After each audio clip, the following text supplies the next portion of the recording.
This started as a scam, but no one called it that. Rugged miners walked across dry land carrying small leather pouches. They followed old treasure maps marked with gold. Those same miners moved deeper into empty rocky terrain. They stepped into dry riverbeds and knelt down to search. Each miner scooped dirt into a gold pan and lifted it slowly. The pan held nothing but dust. More miners appeared in the distance, still following the same maps. This was the gold rush scam. Those same miners kept following the maps into new territories, and each new direction promised the same hidden gold. Groups of rugged miners crossed wide valleys carrying tools and leather pouches, and they stopped to study maps marked with precise gold locations. The maps pointed to rivers, hills, and open plains, and no one questioned where those markings came from. Miners walked toward wide riverbeds expecting visible signs of gold, and they stepped into the water and began searching the ground. Each miner filled a gold pan with dirt and lifted it into the light, and the metal surface revealed nothing but sand and dust. Some miners dug deeper into the riverbed, hoping to find something hidden, and others moved further along the same river, searching new spots. A few miners paused and looked back at the map in confusion, and the markings still showed gold exactly where they stood. More groups of miners appeared in the distance carrying supplies and tools, and they followed identical maps toward the same locations. Temporary camps began to form near empty digging sites, and tents and fires appeared as more people gathered. The land showed no visible signs of gold anywhere, and yet the movement of people did not slow down. Every new arrival stepped into the same riverbeds with expectation, and every map continued to promise the same discovery. The miners repeated the same actions across different locations, and the outcome remained exactly the same each time. And no one stopped to question who created those maps and why they all pointed to nothing. And that is where the opportunity began to take shape, because the land itself was not the valuable part, but the belief attached to it was. A small group of land promoters studied these movements carefully, and they realized that people were willing to travel anywhere if gold was promised.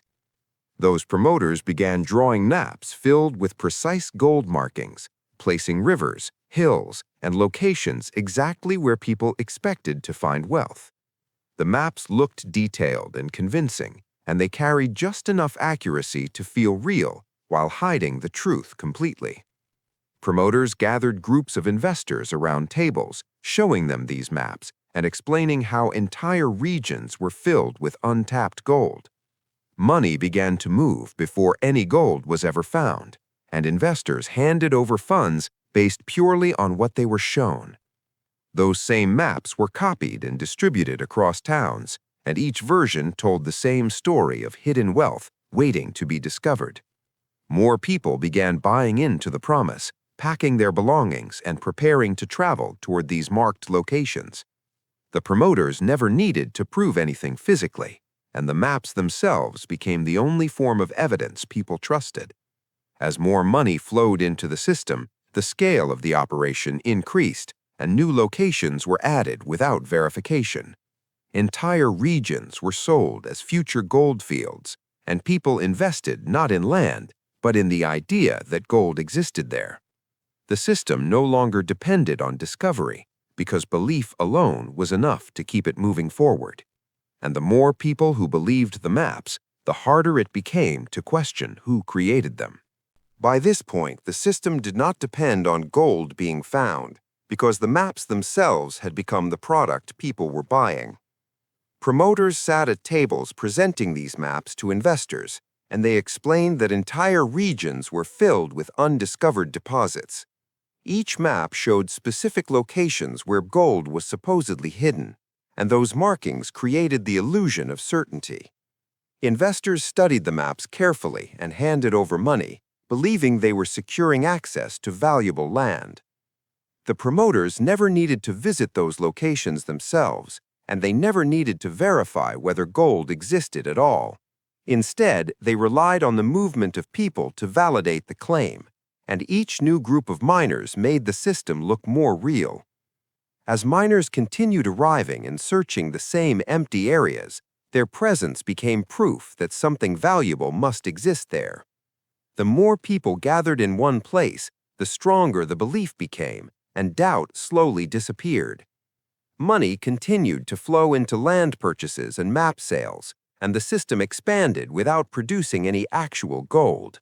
New maps were created using the same patterns and markings, and they pointed to different locations that had never been tested. The structure repeated itself across regions, and each cycle attracted more people willing to invest. At no point did the system require physical evidence, because belief and participation replaced the need for proof. And the deeper people invested into the maps, the less likely they were to question what they were actually buying. The system continued to grow. More people began to follow the same maps. New groups of miners arrived every day. They carried tools, supplies, and money. The same locations filled with more activity. Crowds gathered around empty riverbeds. Miners repeated the same actions. They searched, dug, and lifted their pans. Each attempt ended the same way. The pans revealed nothing.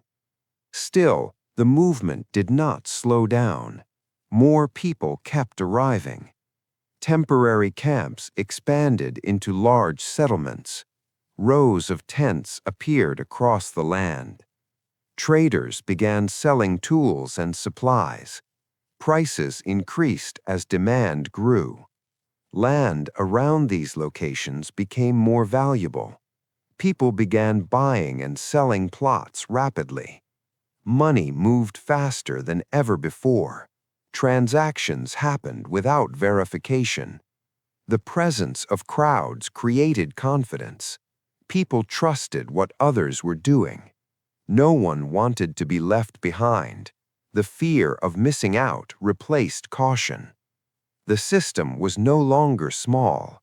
It had become self-sustaining. And the more it expanded, the harder it became to stop. At first, nothing seemed wrong. The crowds were still growing. Miners continued working the same land.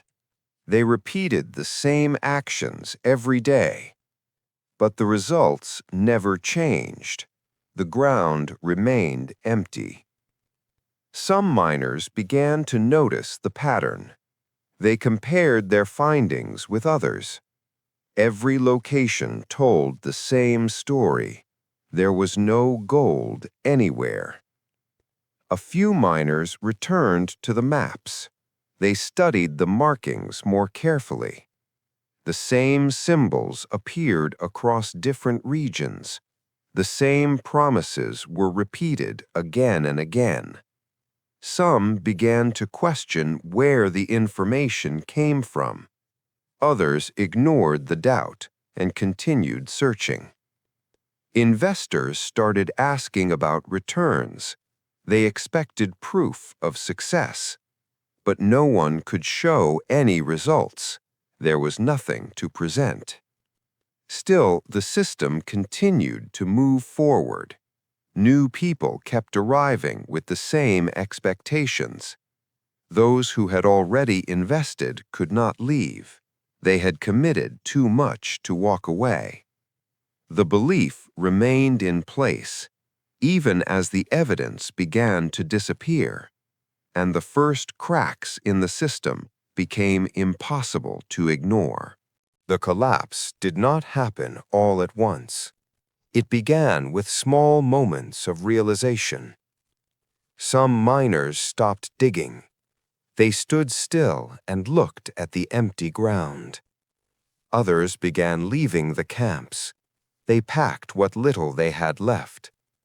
The riverbeds slowly became quiet. The constant movement started to fade. Investors searched for answers. They demanded proof of what they had funded. but there was nothing to show. No gold, no returns, no results. The maps lost their authority. People no longer trusted the markings. Transactions came to a halt. Money stopped moving through the system.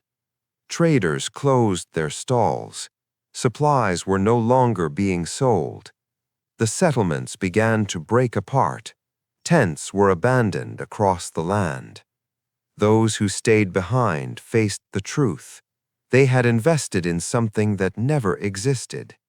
Some tried to recover their losses. There was nothing left to recover. The belief that sustained the system collapsed, and the structure fell with it.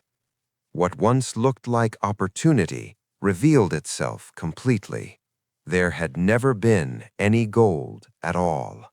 What collapsed was not just a gold rush. It was a system built on belief. The land was never the valuable asset. The promise attached to it was. People did not invest in gold. They invested in the idea that gold existed. The maps were never tools for discovery. They were instruments of persuasion. No one needed to prove anything because belief replaced verification. The system worked because people followed each other. Movement itself became validation. Crowds created confidence. Confidence removed doubt. And without doubt, the system expanded unchecked, even when there was no evidence to support it. Those who entered early reinforced the illusion. Those who entered later sustained it. By the time questions appeared, it was too late. Too many people had already committed. This pattern is not unique to one moment in history. It repeats wherever belief replaces proof. Whenever opportunity is accepted without verification. Whenever participation becomes evidence. The structure rebuilds itself in different forms, but the mechanism remains the same. And every time it begins the same way, with something that looks real, but never needed to be.